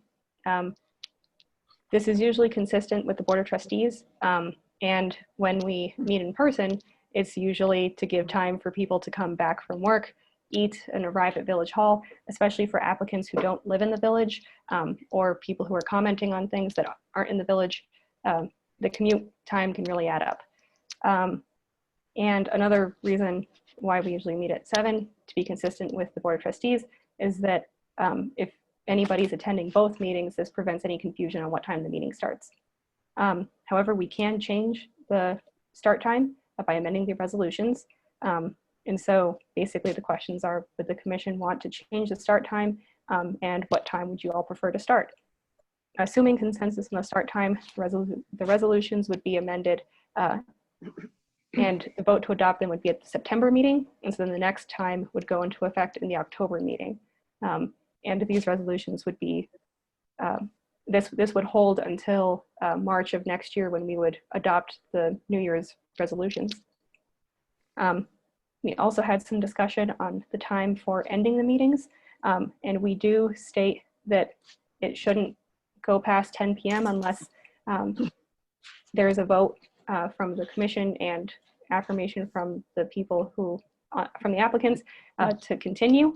And so there is the option to end at 10, though usually in the interest of hearing the application and for the person who has waited for a few hours, we usually do vote to proceed past 10 p.m. However, that is not required. So I stand for any questions.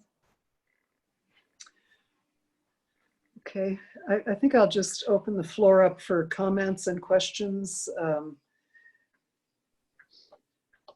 Both. Well, I had proposed to start the meeting earlier based upon us ending at 11. But you know, I'm new to this board, so I'm making a suggestion based on just the very, very limited experience that I've had. So, you know, if we regularly went to 10 or 11, then I would like to start earlier. But I mean, it is only 8:47 right now, and it looks like we're finishing up. So that was the basis of my bringing it. We did have another item on the agenda tonight that was withdrawn, so it could have been more long. But yeah, that one meeting, it kind of caused us all some brain damage, I think. It went till 11. Do you have a proposal, Rachel, for a start time that you could live with more easily than 7? Again, I mean, I hear all the information about keeping the 2 meetings consistent, and that it gives time to eat, people to eat dinner, and then for the commute. And all of those ring true to me. I normally don't work at home. I normally don't have you know, limited hours. I do have to get up early in the morning and go to work. I have child issues and so on and so forth. But you know, if the meetings are working at 7, then you know, disregard what I had stated. I just know that I don't like to be in a meeting till 10 or 11. It's just too late for me. Commissioner Benavides, go ahead. I favor the 7 o'clock start time, but I also, I mean, fortunately, I'm retired, but if as of late, but if I was still working, I would totally agree, Rachel, that I do not, you know, come around 10 o'clock, I want the lights to be down. I want the house to be quiet because I have sleep issues, right? And I don't need my brain to be pedal to the metal at 10 o'clock at night, you know? So I would suggest that we have more special sessions. And I would also say that I think it is somewhat predictable if we are going to have a really long meeting. I think if we had that 4th item, we would have been here till 10, most likely. So I think with a little planning, we can do better, and so that we don't go past, let's say, 9:30 or so. And if it calls for it, then we do a special session. That would be my preference. But if everybody else wants 6, I'm fine with that. I'm not going to have a, you know, I'm not going to have a fit over that. We always have the option of having a special session for, you know, for the overflow things, but are you suggesting that we, if we have more than 3 items on the agenda, that we just put the 4th one off until a special session? Or I don't know if we can even do that. Well, I think, you know, I don't have the experience that you do, Lynn, But I think some of the items that I see, I can predict that it's not going to be contentious. It's going to be pretty straightforward. A lot of these issues, these applicants with setbacks, with sheds, I think they go pretty quickly, unless it's really contentious. Now, big development projects, this last one we had seen before, but if there had been a lot of people in opposition, that could have gone on for a while. Yeah. So I think, if it was 4 issues with sheds, we probably could do it. If it was a couple issues with sheds and some commercial thing, and then something else where somebody's going to have to tear down their structure, there's going to be a lot of back and forth with that sort of thing. So I think we could do a better job in planning. Yeah. Excuse me. Yes. I don't, Gil, I kind of agree with what you're saying, but I think what it is when we get to the 10 o'clock is all really determining whether we're going to continue or not. And Lynn and everybody here, I mean, I get it. You've sat through, the number 4, number 5, or number 3 has sat through the whole meeting. Yeah. But I think we really need, when we get to that 10 o'clock, because that seems like the 10 o'clock is not the time, is the time that we can make a decision whether or not we end the meeting and those items are deferred to our next special session.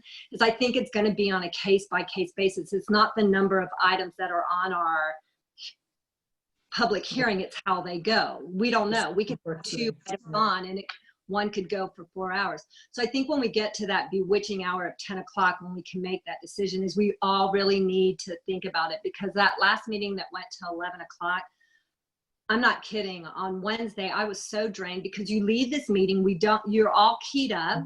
You're not all going right to bed. And I mean, you get in bed, your mind's still.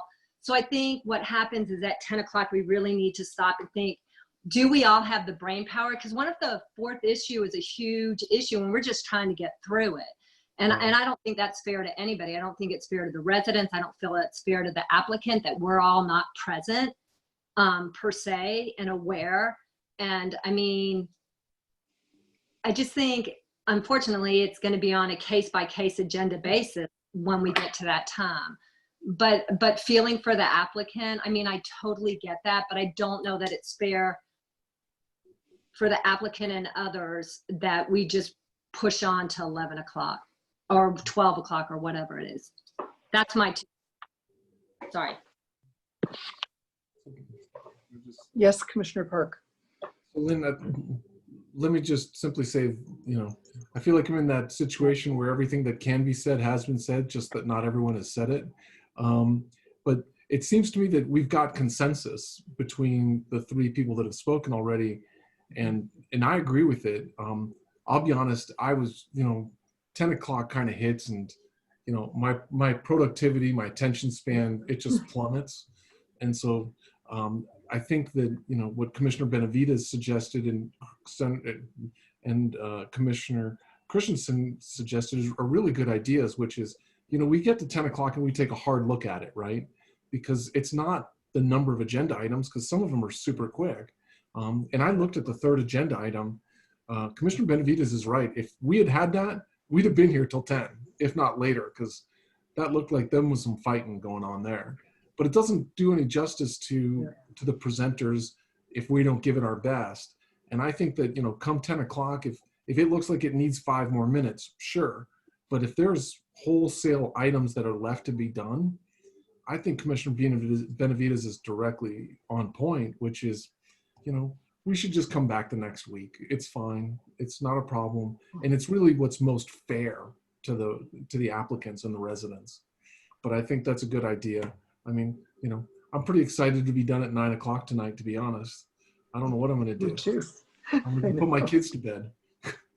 But anyway, so I think it's a good. I think it's a good compromise, and I think it's and we can do it. And Madam Chair, I have faith that you can do it in a way that that explains to folks that we're trying to be really earnest and good stewards of the positions of which we hold. So yeah, and I fully intend. I think I said this last time, to to gently limit comments from people that are speaking for and against. You know, I think the applicant is entitled to a full spiel.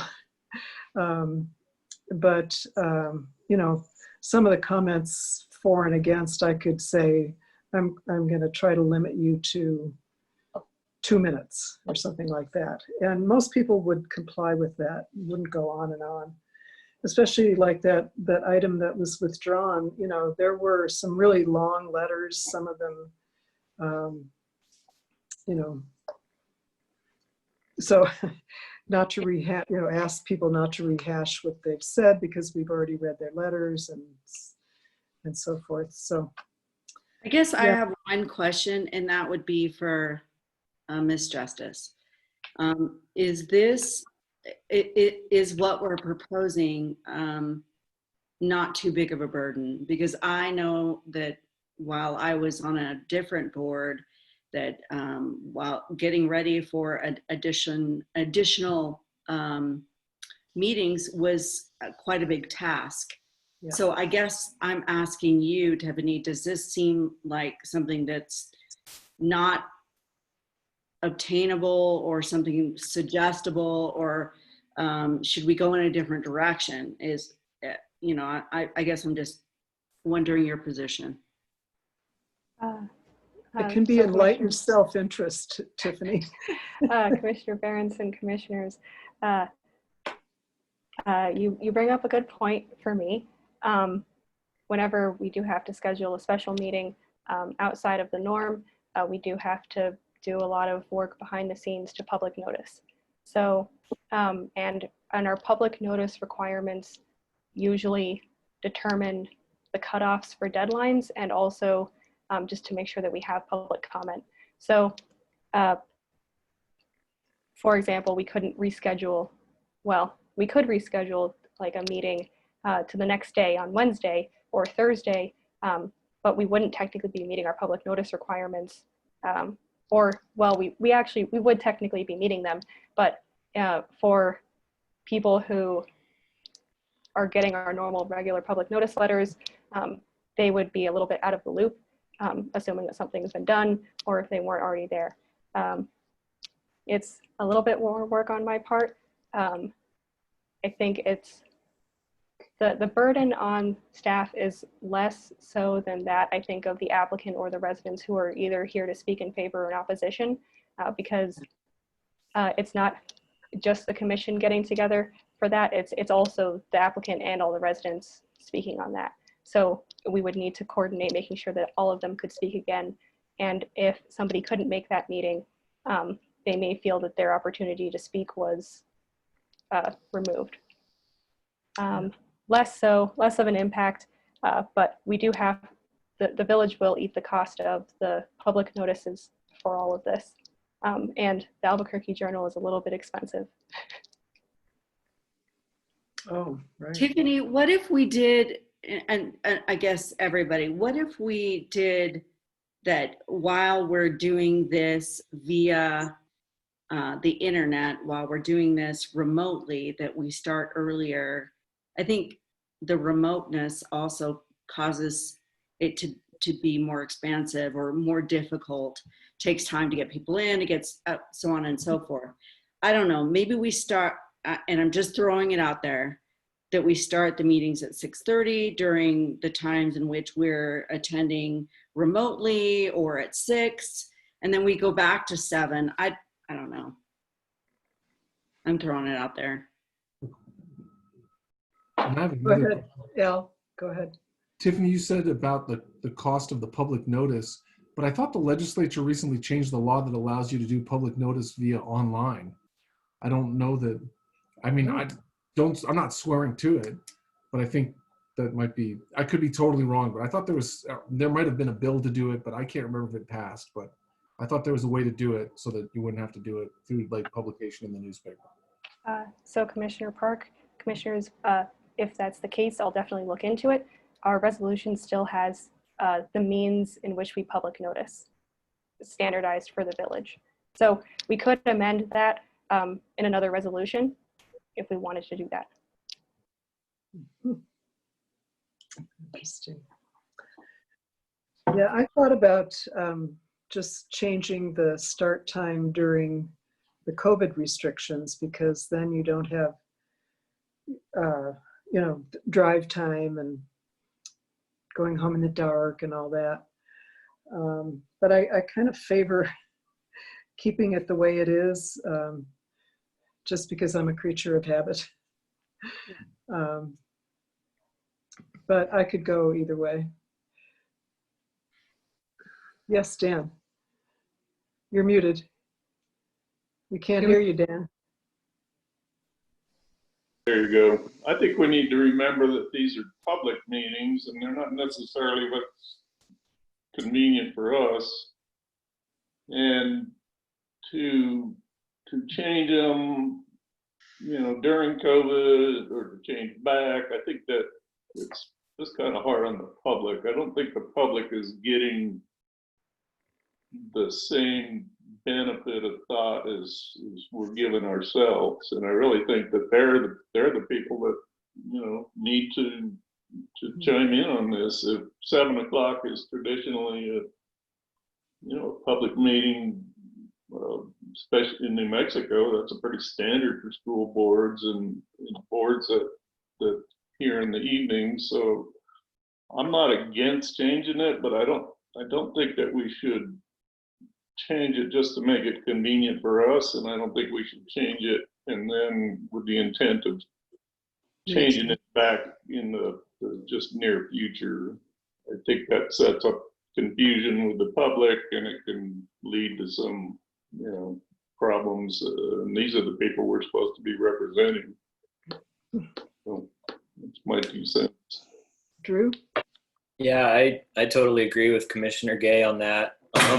Sorry, my standing desk. No, we are here to serve, and 7 p.m. seems like a really standard time for folks to kind of get rid of their day, have a transition, and then show up for the meeting. So I think public accessibility to these meetings should be at the forefront of what we're thinking, and coordinating with the having a 7 p.m. start time for both this and then the board meeting on Wednesdays. That coordination is it could get confusing if we start changing things around. So yeah, that's kind of my 2 cents on that one. Karen, you had your. And I just had a suggestion when we were talking about ending times and people that we may not get back at the next meeting, is maybe that we start putting in our meeting material that there is a 10 o'clock, you know what I mean? And that we will at that time determine whether or not we're going to continue, and just start advertising that and making people aware of it so they know that we may end a meeting at 10, we may not, but you know what I'm saying? Is just to let. I like that suggestion, and actually I might add that to the chair agenda, just if it looks like it might be a long meeting, that I could do that in an introduction to the, at the very beginning.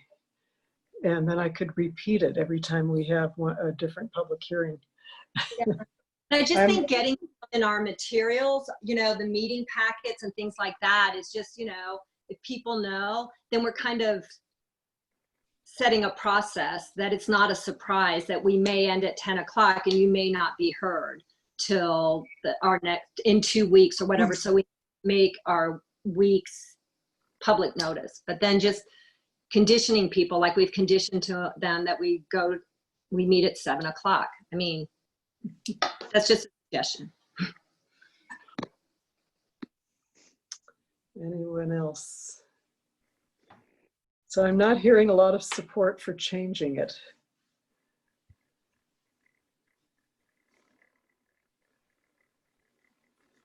Am I wrong?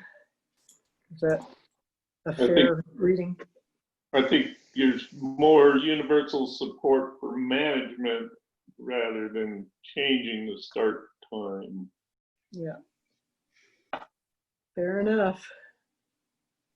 You okay with that, Rachel?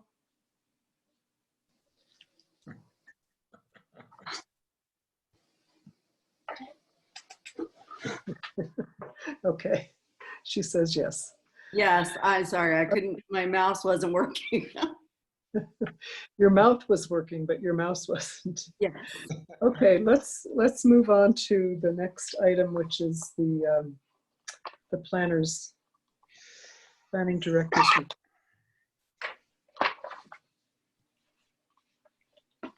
All right, so Chair, Commissioners, Jennifer is mostly working on the redesign and the new process for the magazine.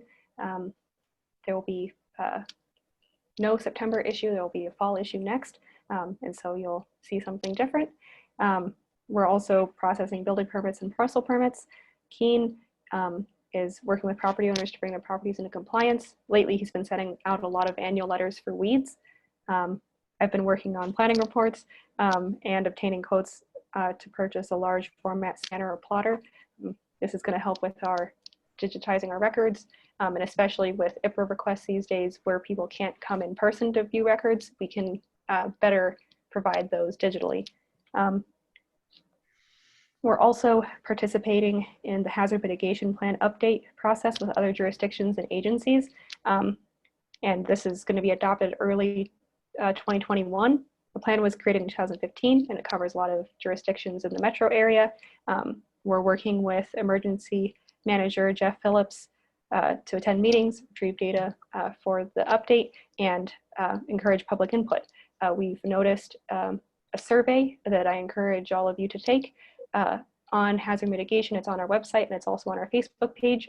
And I encourage that you encourage your friends and everybody in the village to take that survey just so that we have as much public input as possible.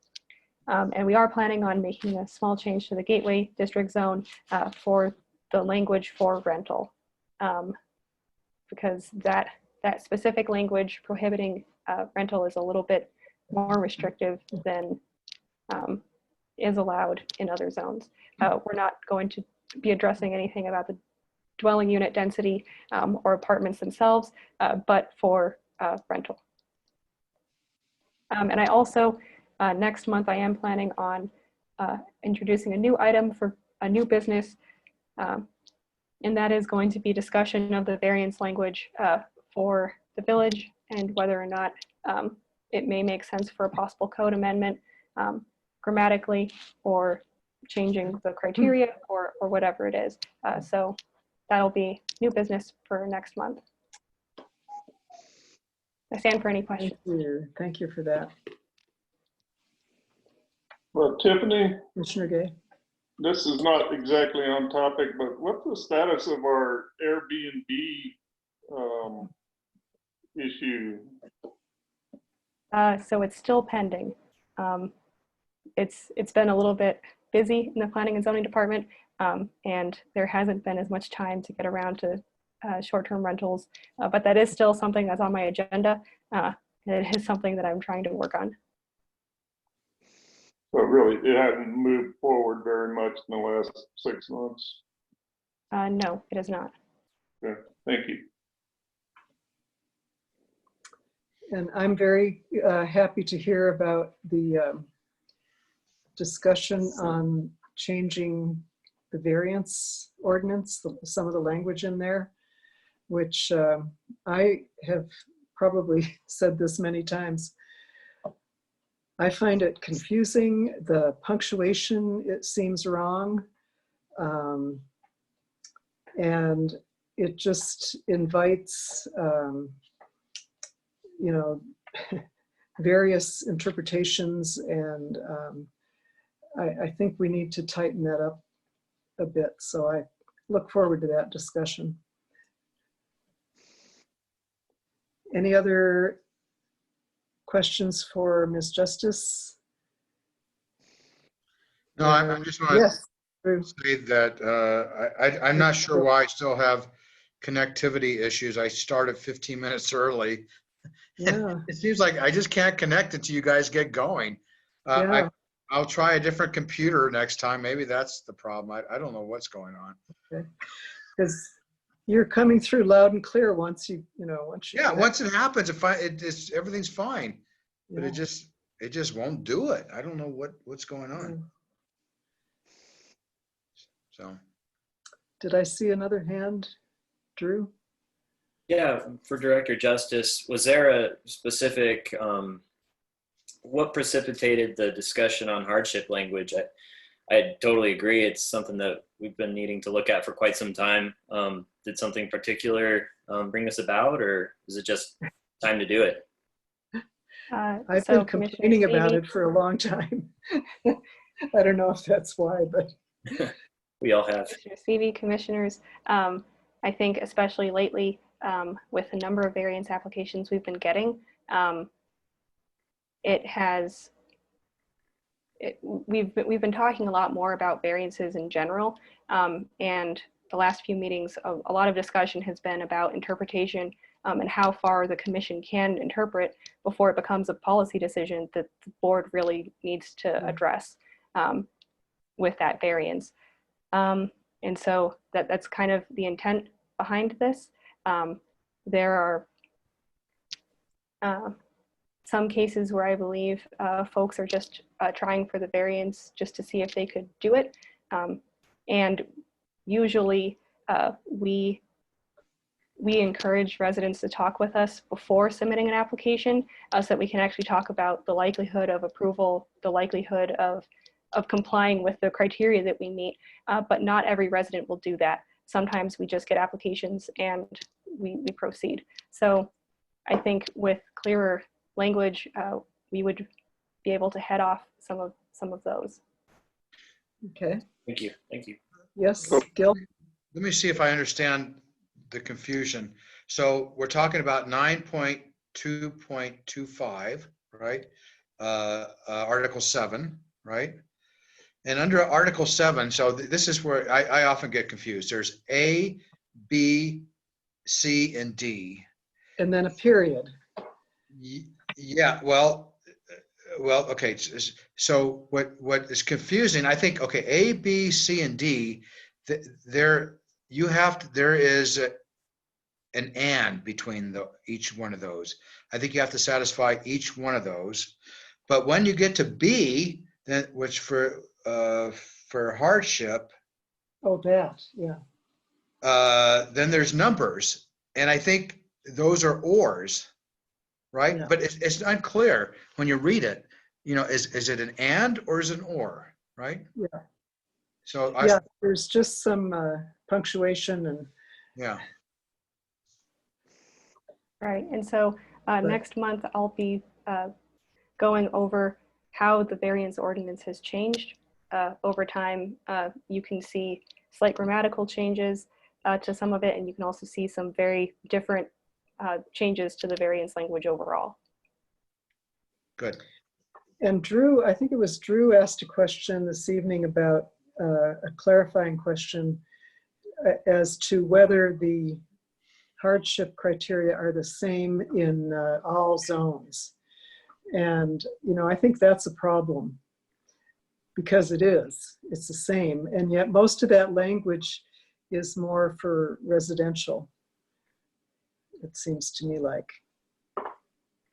Anyway, I'm looking forward to digging into that a little bit. Okay. Any informal discussion among the commissioners beyond what we've already done? Okay, the next item is adjournment. Is there a motion to adjourn? Make a motion to adjourn. Okay, thank you, Commissioner Gay. Commissioner Benavides has seconded the motion. All in favor, say aye. Aye. Aye. Anyone opposed? None opposed. The motion carries unanimously. And the meeting for August 11, 2020 is adjourned at 9:15 p.m. Did well. Good night, all. Right. Well.